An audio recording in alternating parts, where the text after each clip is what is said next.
Hello students, welcome to our YouTube channel outstanding classes. आज हम start करेंगे हमारा इंडियन कॉन्ट्रैक्ट एक्ट का चैप्टर नंबर 8 जिसका नाम है कॉन्टिंजेंट कॉन्ट्रैक्ट। तो इस चैप्टर को स्टार्ट करने से पहले अगर आप चैनल पर नए हैं, चैनल पर पहली बार आए तो आप इस चैनल को सब्सक्राइब कर दीजिए, वीडियो को लाइक कर दीजिए और बेल आइकन को प्रेस कर दीजिए। और नीचे डिस्क्रिप्शन बॉक्स में आपको हमारे टेलीग्राम ग्रुप का लिंक मिलेगा, उसको जाके ज्वाइन कर लेना। तो चलिए ये दोस्तों स्टार्ट करते हैं हमारा आज का ये चैप्टर जिसका नाम है कॉन्टिंजेंट कॉन्ट्रैक्ट्स। अब हमें समझना है कि आखिर कॉन्टिंजेंट कॉन्ट्रैक्ट्स होता क्या है। तो कॉन्टिंजेंट कॉन्ट्रैक्ट्स की अगर डेफिनेशन की बात करूं तो इंडियन कॉन्ट्रैक्ट एक्ट के सेक्शन नंबर 31 के अंदर कॉन्टिंजेंट कॉन्ट्रैक्ट की डेफिनेशन दी गई है। The term contingent contract is defined in section number 31 of the Indian contract act as under. Definition क्या कहती है? A contingent contract is a contract to do और not to do something if some event collateral to such contract does और does not happen. अब इसका मतलब क्या है? कुछ समझ में आया? कुछ भी समझ में नहीं आया तो कोई बात नहीं, इसको हम एग्जांपल से समझेंगे और अच्छे से डेफिनेशन को क्लियर करेंगे। आगे बढ़ते हैं, पहले एक चीज और देखो, नीचे क्या लिखा हुआ है? Contingent contracts is valid in nature. तो कॉन्टिंजेंट कॉन्ट्रैक्ट जो होते हैं वो वैलिड नेचर के होते हैं,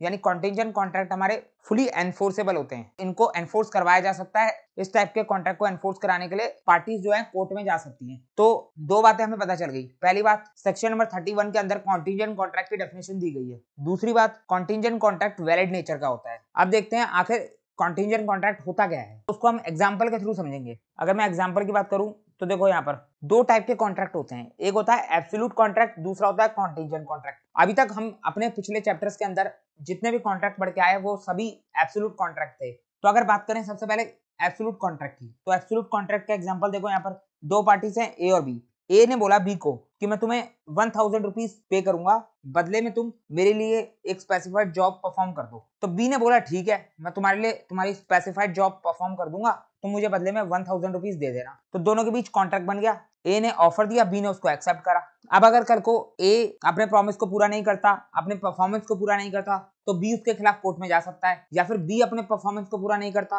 तो ए उसके खिलाफ कोर्ट में जा सकता है। डायरेक्ट कॉन्ट्रैक्ट है, दोनों ही पार्टीज की परफॉर्मेंस को लेकर बीच में कोई भी कंडीशन नहीं है, तो इसीलिए इसको कहा जाता है कि एब्सोल्यूट कॉन्ट्रैक्ट के अंदर कोई भी कंडीशन नहीं होती। एक पार्टी ने अपनी परफॉर्मेंस पूरी करनी है, दूसरी पार्टी ने अपनी परफॉर्मेंस पूरी करनी है, कॉन्ट्रैक्ट कंप्लीट हो जाएगा। तो यहाँ पर दोनों ही तरफ से रेसिप्रोकल प्रॉमिस करे गए। ए ने प्रॉमिस किया मैं 1000 रुपीज पे करूंगा, बी ने प्रॉमिस किया कि मैं तुम्हारे लिए काम करूंगा, तो एब्सोल्यूट कॉन्ट्रैक्ट हो गया। तो अब बात करते हैं कॉन्टिंजेंट कॉन्ट्रैक्ट की। तो कॉन्टिंजेंट कॉन्ट्रैक्ट जो होते हैं उनके अंदर कंडीशन लगी होती है। अब कंडीशन किस तरीके से लगी होती है देख लो। अब देखो यहाँ पर दो पार्टीज हैं ए और बी, वही ऊपर वाला एग्जांपल है हमारा, उसी को लेकर चल रहे हैं। ए ने बी को बोला कि मैं तुम्हें 1000 रुपीज दूंगा, बी ने बोला ठीक है मैं बदले में तुम्हारे लिए तुम्हारी पर्टिकुलर जॉब कर दूंगा। लेकिन यहाँ पर ए ने एक और कंडीशन लगा दी। ए ने बोला कि मैं तुम्हें 1000 रुपीज तो दे दूंगा, लेकिन 1000 रुपीज देने से पहले तुम जो काम मेरे लिए करोगे उस काम को मैं इंजीनियर के पास चेक करवाऊंगा। अगर इंजीनियर उसको सर्टिफाइड कर देता है तभी जाके तुम्हें 1000 रुपीज मैं पे करने वाला हूँ, वरना नहीं करूंगा। तो ये दोनों के बीच एक कॉन्ट्रैक्ट बन गया। तो यहाँ पर जो प्रॉमिसर है यानी ए, उसने अपने परफॉर्मेंस के ऊपर एक कंडीशन लगा दी कि मैं अपनी परफॉर्मेंस करूंगा तो सही, लेकिन एक कंडीशन है जो पूरी होने पर ही करूंगा। और वो जो कंडीशन है वो क्या है? कंडीशन ये है, नीचे देखो कंडीशन बता रखी है, these job should be certified by a specified engineer. B जो काम करेगा वो उस काम को इंजीनियर के द्वारा सर्टिफाइड करवाना होगा। इंजीनियर अगर सर्टिफाइड कर देता है तब तो ए अपनी परफॉर्मेंस को पूरा करते हुए बी को 1000 रुपीज पे कर देगा। लेकिन अगर इंजीनियर ने बी के काम को सर्टिफाइड नहीं करा तो वहां पर ए बी को 1000 रुपीज पे नहीं करेगा और जो ए और बी के बीच का कॉन्ट्रैक्ट है वो कॉन्ट्रैक्ट वॉइड हो जाएगा। अब देखो दो तीन बातें समझनी है यहाँ पर। लॉ ने जो है इस कंडीशन को, जो कंडीशन नीचे दी गई है बी के काम को सर्टिफाइड कराने वाली,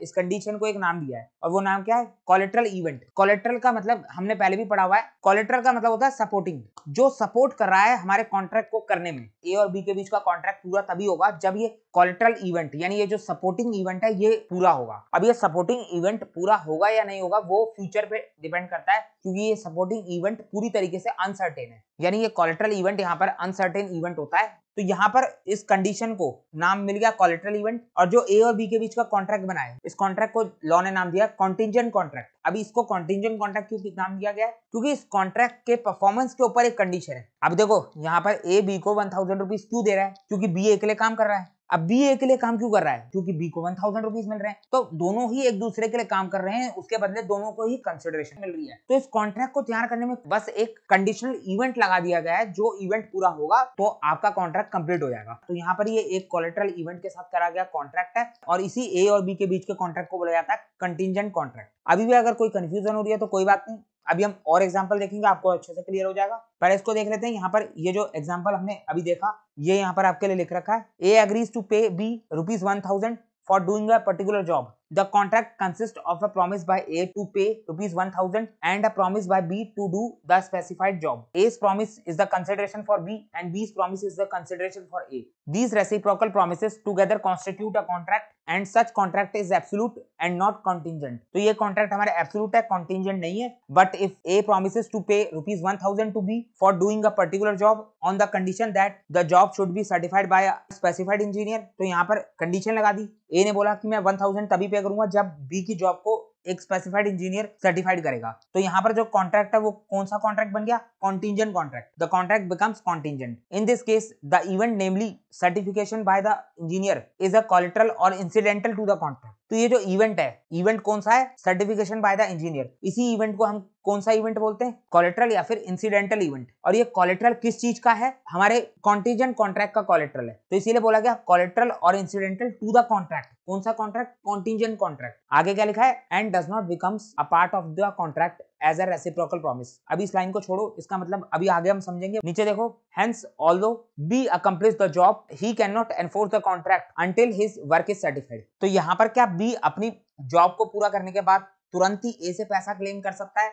बिल्कुल नहीं। पहले बी अपनी जॉब को परफॉर्म करेगा, अपना काम पूरा करेगा, उसके बाद ए उसके काम को सर्टिफाइड करवाएगा। सर्टिफाइड हो गया तो उसको 1000 रुपीज मिल जाएंगे, और अगर सर्टिफाइड नहीं हुआ तो दोनों के बीच का कॉन्ट्रैक्ट वॉइड हो जाएगा, फिर उसको पैसा नहीं मिलेगा। अब देखो यहाँ पर क्या बोला गया है, भले ही बी अपने काम को पूरा क्यों ना कर ले, लेकिन उसके बावजूद वो तुरंत ही ए से पैसा क्लेम नहीं कर सकता, यानी अपने और ए के कॉन्ट्रैक्ट को एनफोर्स नहीं करवा सकता। ए और बी के बीच का कॉन्ट्रैक्ट तब तक एनफोर्स नहीं हो सकता जब तक बी के काम को सर्टिफाइड ना कर दे इंजीनियर। जैसे ही बी के काम को इंजीनियर ने सर्टिफाइड कर दिया, उसके बाद बी जो है ए से पैसे के लिए क्लेम कर सकता है, और अगर फिर भी ए पैसा ना दे तो फिर उस केस में बी जो है ए के खिलाफ कोर्ट में जा सकता है। लेकिन वो जो सर्टिफाइड वाली कंडीशन है, वो कंडीशन पूरी होने से पहले बी इस कॉन्ट्रैक्ट को एनफोर्स नहीं करवा पाएगा। आगे चलते हैं। तो यहाँ पर सबसे पहले कोलेटरल इवेंट को देखते हैं। कोलेटरल इवेंट का मीनिंग क्या होता है? जो अभी छूटता जा रहा है उसको देखेंगे वापस ऊपर जाके, समझेंगे धीरे धीरे, लेकिन जो चीज जिसके साथ समझनी है उसको उसके साथ ही समझेंगे। तो अगर बात करें कोलेटरल इवेंट की, कोलेटरल इवेंट क्या होता है? जो हमारा कंडीशनल इवेंट है, an event which is neither a performance directly promised as a part of the contract nor the whole of the consideration for a promise। क्या बोला? कुछ समझ में आया? कुछ नहीं समझ में आया, छोड़ो, एग्जांपल से समझते हैं, समझ में आ जाएगा। एक्स और वाई दो पार्टीज हैं, दोनों के बीच एक कॉन्ट्रैक्ट होता है। एक्स बोलता है वाई को कि मैं तुम्हें 5 लाख रुपीस पे करूंगा, लेकिन कब पे करूंगा? उसने कंडीशन लगा दी, बोला तभी पे करूंगा जब वाई हाउस इज बर्न्ड, जब वाई के घर को आग लगेगी। मतलब अगर वाई के घर को आग लगेगी तो एक्स वाई को 5 लाख रुपीस पे करेगा, और अगर वाई के घर को कभी भी आग नहीं लगी तो एक्स वाई को 5 लाख रुपीस पे नहीं करेगा। यानी एक्स और वाई के बीच का जो कॉन्ट्रैक्ट है वो एक कॉन्टिंजेंट कॉन्ट्रैक्ट है, जो कि डिपेंड करता है किसके ऊपर? एक अनसर्टेन इवेंट के ऊपर, और जो अनसर्टेन इवेंट है वही हमारा कोलेटरल इवेंट कहलाता है। यहाँ पर वाई एक्स से पैसा तब तक क्लेम नहीं कर सकता जब तक उसके घर को आग ना लग जाए, यानी वो कोलेटरल इवेंट ना हो जाए। अब देखो यहाँ पर जो कोलेटरल इवेंट है उसको लेकर दो बातें बोली गई हैं। पहली बात, कोलेटरल इवेंट को आप कभी भी कॉन्ट्रैक्ट की परफॉर्मेंस नहीं समझोगे। मतलब क्या इस बात का? यहाँ पर देखो, एक्स क्या कर रहा है? एक्स वाई को 5 लाख रुपीस दे रहा है। तो देखो, ऐसा हम यहाँ पर कभी भी नहीं कह सकते कि एक्स ने प्रॉमिस किया कि मैं 5 लाख रुपीस दूंगा वाई को, और वाई बदले में प्रॉमिस कर रहा है कि मैं अपने घर को आग लगाऊंगा। घर को आग लगना या ना लगना वो एक अनसर्टेन इवेंट है, फ्यूचर इवेंट है, जो दोनों में से किसी भी पार्टी के हाथ में नहीं है। घर को आग लगना कभी भी वाई की परफॉर्मेंस नहीं होनी चाहिए। तो यहाँ पर साफ साफ बोल दिया गया, burning of Y house neither a performance promised as a part of a contract. Y के घर को आग लगना वाई की तरफ से प्रॉमिस करी गई परफॉर्मेंस नहीं होनी चाहिए। एक्स और वाई के बीच जो कॉन्ट्रैक्ट बन रहा है, उस कॉन्ट्रैक्ट के अंदर वाई कभी भी ऐसा प्रॉमिस नहीं करेगा कि मैं अपने घर को आग लगा दूंगा। ये एक कोलेटरल इवेंट है। कोई भी पार्टी कोलेटरल इवेंट को लेकर प्रॉमिस नहीं कर सकती। कॉन्टिंजेंट कॉन्ट्रैक्ट के अंदर कोलेटरल इवेंट अनसर्टेन होता है, जिस पर किसी भी पार्टी का कंट्रोल नहीं होता। वाई यहाँ पर घर को आग लगाने का प्रॉमिस नहीं कर सकता, तो ये कभी भी नहीं माना जा सकता कि एक्स और वाई के बीच जो कॉन्ट्रैक्ट हुआ है, उस कॉन्ट्रैक्ट के अंदर वाई ने अपनी तरफ से अपने ही घर को आग लगाने की परफॉर्मेंस करी थी। तो वाई के द्वारा घर को आग लगने को लेकर ऐसी कोई परफॉर्मेंस प्रॉमिस नहीं करी गई थी इस कॉन्ट्रैक्ट के अंदर, और ना ही नाइदर और नॉर, दो बातें लिखी थी। एक तो ये वाली बात हो गई। दूसरी बात, घर को आग लगना वाई की तरफ से एक्स को दी गई कंसिडरेशन नहीं मानी जाएगी। मतलब ऐसा भी नहीं होगा कि एक्स ने वाई को 5 लाख रुपए की कंसिडरेशन दी तो बदले में वाई ने एक्स को अपने घर को आग लगा के कंसिडरेशन दी, ऐसा भी नहीं माना जा सकता। अगर ऐसा कुछ होता है तो ये एक कोलेटरल इवेंट नहीं है। तो ये जो कोलेटरल इवेंट है, ये कभी भी आपके मेन कॉन्ट्रैक्ट की परफॉर्मेंस नहीं मानी जा सकती, और ना ही आपके मेन कॉन्ट्रैक्ट की कंसिडरेशन मानी जा सकती है। यहाँ पर एक्स ने वाई को कंसिडरेशन दिया है, एक्स ने वाई के लिए परफॉर्मेंस करी है, लेकिन ऐसा मत मान लेना कि वाई अपनी तरफ से अपने घर को आग लगा के एक्स के लिए परफॉर्मेंस कर रहा है, या वाई अपनी तरफ से अपने घर को आग लगा के एक्स को कंसिडरेशन दे रहा है। यहाँ पर रेसिप्रोकल प्रॉमिस नहीं करा गया, होगा कुछ उनके बीच बातचीत। तो हो सकता है कि एक्स जो है वो इंश्योरेंस कंपनी का ही कोई एजेंट हो, वाई जो है अपने घर का इंश्योरेंस ले रहा हो। तो इंश्योरेंस के केस में ऑलरेडी प्रीमियम तो पे कर दिया जाता है, तो प्रीमियम वाली बात यहाँ पर नहीं बोली गई। कॉन्टिंजेंट कॉन्ट्रैक्ट के अंदर तो हम सिर्फ इतनी सी बात देखते हैं कि एक पार्टी जो प्रॉमिसर है वो प्रॉमिस कर रहा है कि मैं इस चीज को परफॉर्म कर दूंगा, लेकिन उसने अपनी परफॉर्मेंस के ऊपर एक कंडीशन लगा दी। हम तो सिर्फ प्रॉमिसर की परफॉर्मेंस और उस परफॉर्मेंस के ऊपर लगी हुई कंडीशन को देख रहे हैं कॉन्टिंजेंट कॉन्ट्रैक्ट के अंदर, और ये कंडीशन हमारा कोलेटरल इवेंट है, और कोलेटरल इवेंट कभी भी आपके मेन कॉन्ट्रैक्ट का पार्ट नहीं होता। यहाँ पर घर को आग लगेगी तो एक्स अपनी परफॉर्मेंस को पूरा करेगा, लेकिन घर को आग लगना ना ही कोई परफॉर्मेंस है ना ही कोई कंसिडरेशन है, तो उसका कॉन्ट्रैक्ट से कोई लेना देना नहीं है, उसका सिर्फ कॉन्ट्रैक्ट की परफॉर्मेंस से लेना देना है। मैंने आपको क्या कहा था, कॉन्टिंजेंट कॉन्ट्रैक्ट के अंदर जो कंडीशन दी गई होती है उसका ना ही मेन कॉन्ट्रैक्ट की परफॉर्मेंस से कोई लेना देना है, ना ही मेन कॉन्ट्रैक्ट की कंसिडरेशन से कोई लेना देना है। बस ये कंडीशन का तो सिर्फ इतना ही रोल है यहाँ पर कि कंडीशन पूरी होगी तब प्रॉमिसर अपनी परफॉर्मेंस करेगा। परफॉर्मेंस तो वो कुछ और ही करने जा रहा है, ये तो है नहीं कि कोलेटरल इवेंट कोई अपनी परफॉर्मेंस बना देगा, ऐसा नहीं हो सकता। परफॉर्मेंस कुछ और होगी, कंसिडरेशन कुछ और होगी, बस उसको करने के लिए ये कंडीशन है। तो इसीलिए यहाँ पर देखो क्या लिखा हुआ है लेफ्ट साइड में, uncertain event is not become a part of the contract as a reciprocal promise. तो ये कोलेटरल इवेंट अलग है और आपके मेन एग्रीमेंट का परफॉर्मेंस और कंसिडरेशन अलग है। अभी भी कंफ्यूज है ना, कोई बात नहीं, और एग्जांपल देखते हैं, आपको समझ में आ जाएगा। A agreed to deliver 100 bags of wheat and B agreed to pay the price only afterwards. The contract is a conditional contract and not contingent. अब देखो यहाँ पर A और B दो पार्टीज है। A प्रॉमिस कर रहा है कि मैं 100 बैग्स ऑफ व्हीट की डिलीवरी कर दूंगा B को, बदले में B ने बोला कि मैं जितना व्हीट का प्राइस होगा वो पे कर दूंगा। लेकिन यहाँ पर B ने एक कंडीशन लगा दी और B ने बोला कि मैं पैसा तभी दूंगा जब मेरे पास व्हीट के बैग्स की डिलीवरी हो जाएगी। यानी यहाँ पर मैं पैसा डिलीवरी के टाइम पे दूंगा, पहले तुम डिलीवरी करो उसके बाद ही मैं पैसा पे करूंगा। तो मुझे ये बताओ, यहाँ पर ये कंडीशन तो है, बी ने अपना परफॉर्मेंस करने से पहले यानी अपना पैसा पे करने से पहले कंडीशन लगाई है, लेकिन वो कंडीशन क्या है? वो कंडीशन ये है कि ए अपने कॉन्ट्रैक्ट की परफॉर्मेंस को पूरा करे। सिंपल सी बात है ना, 8 गुड्स की डिलीवरी करना वही तो उसके कॉन्ट्रैक्ट की परफॉर्मेंस है। तो यहाँ पर जो कंडीशन लगाई गई है वो कोई अनसर्टेन कंडीशन तो नहीं है, अनसर्टेनिटी की तो कोई बात नहीं है यहाँ पर। यहाँ पर जो कंडीशन है वो कंडीशन आपके मेन कॉन्ट्रैक्ट का ही पार्ट है। ए व्हीट की डिलीवरी करेगा तभी तो बी पैसा पे करेगा। तो यहाँ पर जो कंडीशन है वो कंडीशन आपके कॉन्ट्रैक्ट की परफॉर्मेंस है, जबकि कॉन्टिंजेंट कॉन्ट्रैक्ट के अंदर उस परफॉर्मेंस को पूरा करने के लिए कंडीशन लगाई जाती है कि वो परफॉर्मेंस तभी पूरी होगी जब ये कंडीशन पूरी होगी। कंडीशन खुद ही कॉन्ट्रैक्ट की परफॉर्मेंस नहीं होती, कॉन्ट्रैक्ट की परफॉर्मेंस के लिए कंडीशन होती है। तो यहाँ पर ये जो कंडीशन लगाई गई है ये खुद में ही कॉन्ट्रैक्ट की परफॉर्मेंस है। तो इस कॉन्ट्रैक्ट को हम कंडीशनल कॉन्ट्रैक्ट बोल सकते हैं, लेकिन कॉन्टिंजेंट कॉन्ट्रैक्ट नहीं बोल सकते, because the event on which bees obligation is made to depend is a part of the promise itself and not a collateral event. तो यहाँ पर जो बी का ऑब्लिगेशन है वो ए की डिलीवरी के ऊपर डिपेंड कर रहा था, और ए की डिलीवरी होना अपने आप में कॉन्ट्रैक्ट का पार्ट था। ए ने तो प्रॉमिस कराई था कि मैं डिलीवरी कर दूंगा, तो इसीलिए ये कोलेटरल इवेंट नहीं था। दूसरा एग्जांपल देखो और अच्छे से क्लियर होगा। If a uh Swiggy delivery guy promise to deliver food for sum of 100 rupees to be, B says he will pay the money only when the food is delivered to him. Now this create a condition, but this is not a contingent contract because the delivery of food is a part of the contract. तो यहाँ पर A और B दो parties है। A एक Swiggy delivery boy है, तो यहाँ पर जो है B ने फूड का ऑर्डर दिया, लेकिन बी ने जो है एक कंडीशन लगा दी और बोला कि जो 100 रुपीज फूड के बनेंगे वो तभी पे करूंगा जब मेरे पास डिलीवरी पहुंच जाएगी। ये बी ने कंडीशन लगा दी अपनी परफॉर्मेंस को करने के लिए। तो यहाँ पर बी की जो कंडीशन है वो सीधे सीधे कॉन्ट्रैक्ट का पार्ट है। ए और बी के बीच क्या कॉन्ट्रैक्ट हुआ है? ए जो है बी के लिए फूड लेके आएगा और बी जो है ए को पैसा देगा। तो इसीलिए यहाँ पर हम इसको कंडीशनल कॉन्ट्रैक्ट तो बोल सकते हैं, लेकिन कॉन्टिंजेंट कॉन्ट्रैक्ट नहीं बोल सकते,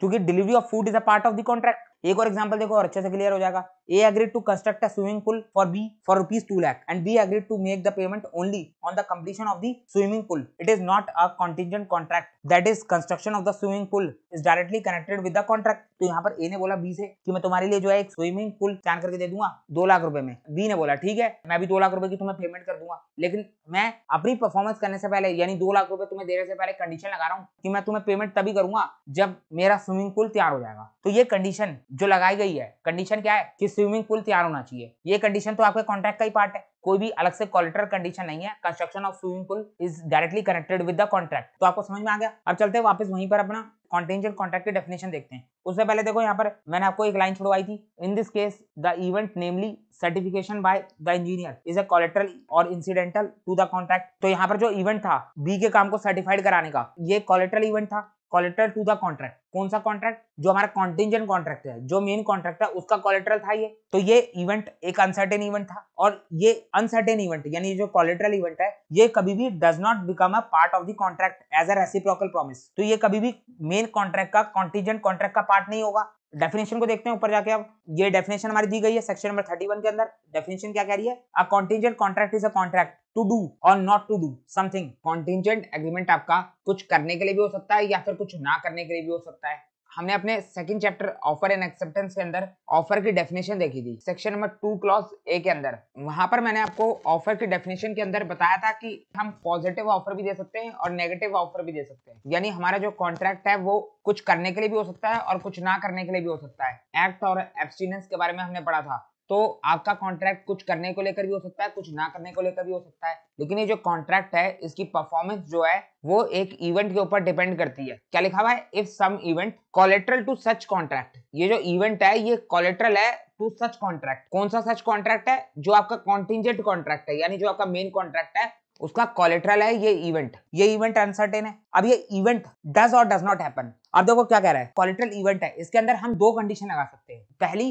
कि अगर जैसे ही कोलेटरल इवेंट हो जाएगा हम अपने कॉन्टिंजेंट कॉन्ट्रैक्ट की परफॉर्मेंस को पूरा कर देंगे। दूसरी कंडीशन ये लगाई जा सकती है कि अगर ये कोलेटरल इवेंट नहीं होगा, कोलेटरल इवेंट ना होने की कंडीशन है डज नॉट हैपन, कि अगर कोलेटरल इवेंट नहीं होगा तो उस केस में हम अपने कॉन्टिंजेंट कॉन्ट्रैक्ट की परफॉर्मेंस को पूरा कर देंगे। अभी तक हमने डज हैपन वाली कंडीशन को देख लिया कि जैसे ही कोलेटरल इवेंट होगा वैसे ही जो है ए बी को 1000 रुपीज पे कर देगा। तो यहाँ पर हमने कोलेटरल इवेंट हैपन वाला पॉइंट देखा था। अब मैं आपको collateral event does not happen वाला पॉइंट बताता हूँ। एग्जांपल देखो, पहले देखो इवेंट हैपनिंग को लेकर कंडीशन लगाई गई है। दो पार्टीज हैं, एक एक्स है और दूसरा बैंक है। एक्स को लोन चाहिए तो वो बैंक के पास चला गया, बैंक से लोन मांगा, कितने का? 10 लाख रुपए का। बैंक ने बोला एक्स से कि हम तुम्हें ऐसे कैसे लोन दे दे, कुछ सिक्योरिटी तो जमा करो हमारे पास। तो एक्स ने बोला ठीक है मैं जमा करता हूँ, मेरा कुछ सामान है जो एक शिप में है वो आने वाला है, जैसे ही वो आता है मैं बैंक के पास एज अ सिक्योरिटी जमा करवा देता हूँ। बैंक ने बोला ठीक है, जैसे ही तुम्हारा सामान आएगा तुम हमारे पास जमा करवा लेना, बदले में हम तुम्हें 10 लाख रुपए का लोन दे देंगे। तो यहाँ पर ये जो एक्स का स्टॉक है ये शिप से आ रहा है, तो जैसी ये शिप आ जाएगी वैसी जो है बैंक एक्स को लोन दे देगा। तो शिप के आने या ना आने के ऊपर डिपेंड करता है कि बैंक अपनी परफॉर्मेंस को करेगा या नहीं करेगा।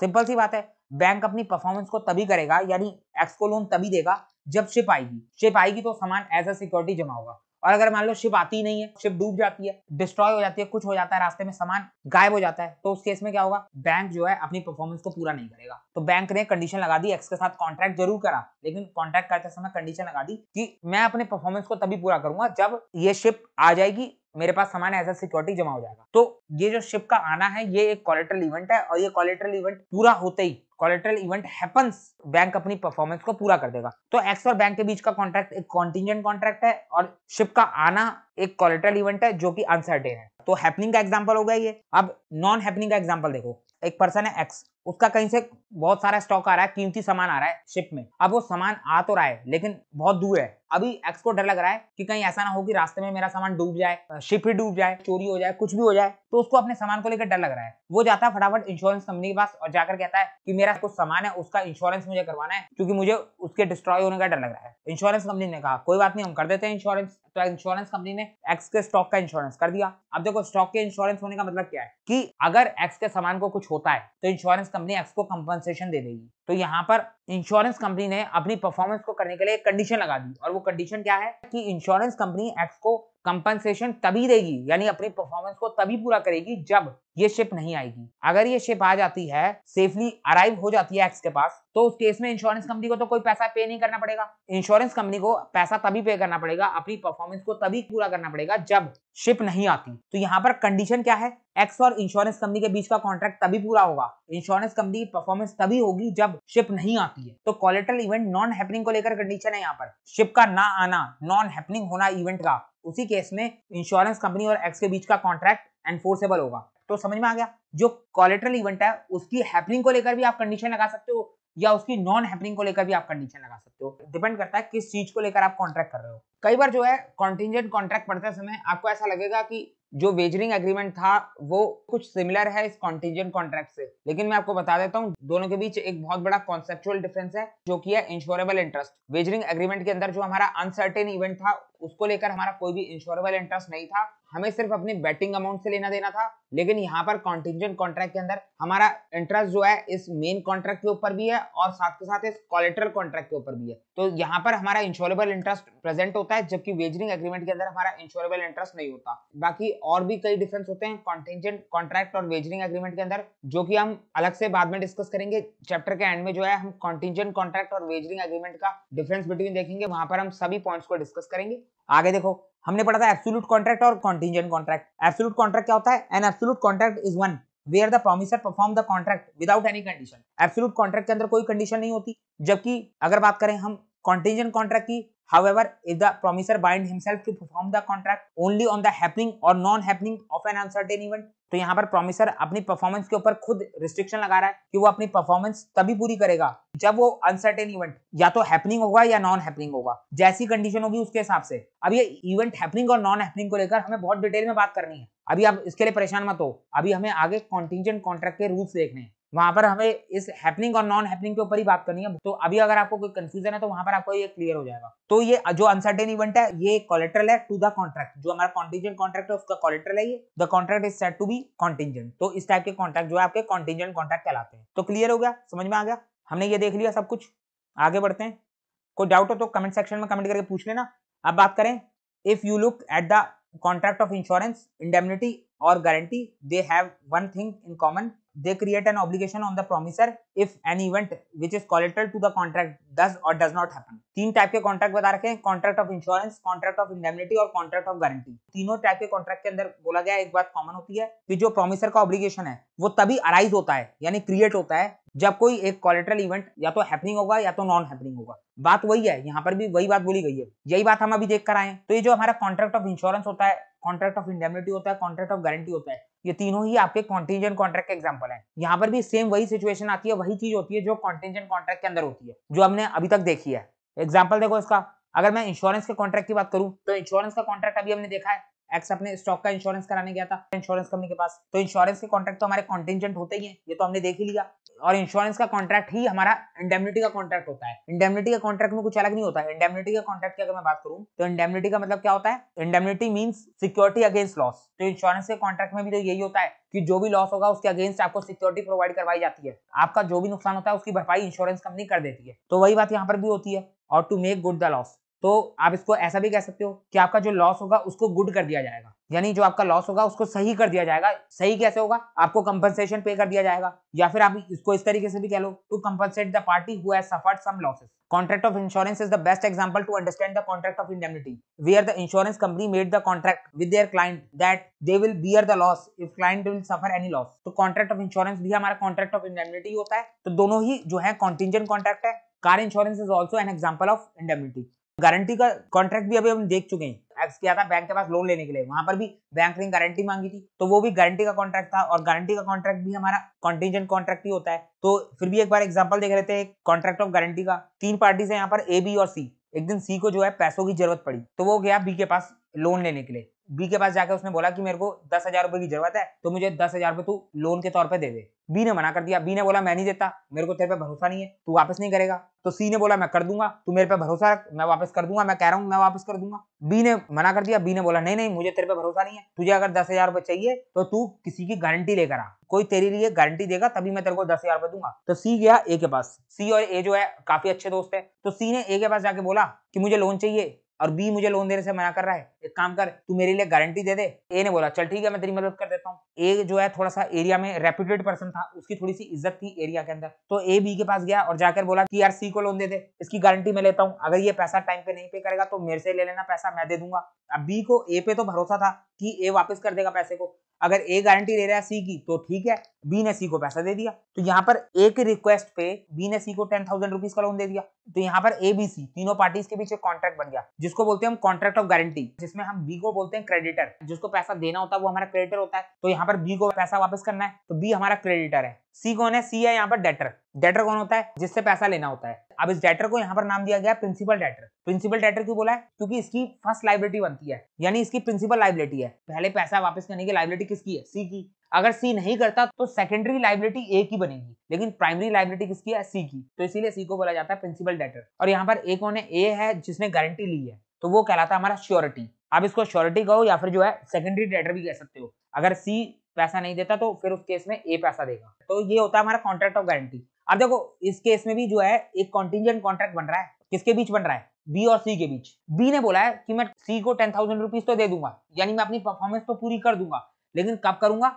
जब ए गारंटी देगा। यानी ए की गारंटी देना या ना देना एक अनसर्टेन इवेंट है। ए मना भी कर सकता था, ए बोल देता मैं नहीं देता गारंटी। तो ए की गारंटी देना या ना देना एक कोलेटरल इवेंट है। अगर ये कोलेटरल इवेंट हो जाता है तो बी अपनी परफॉर्मेंस पूरी कर देगा और सी को 10,000 रुपीज का लोन दे देगा। तो कॉन्ट्रैक्ट ऑफ गारंटी भी हमारा कॉन्टिंजेंट कॉन्ट्रैक्ट का ही एग्जांपल है।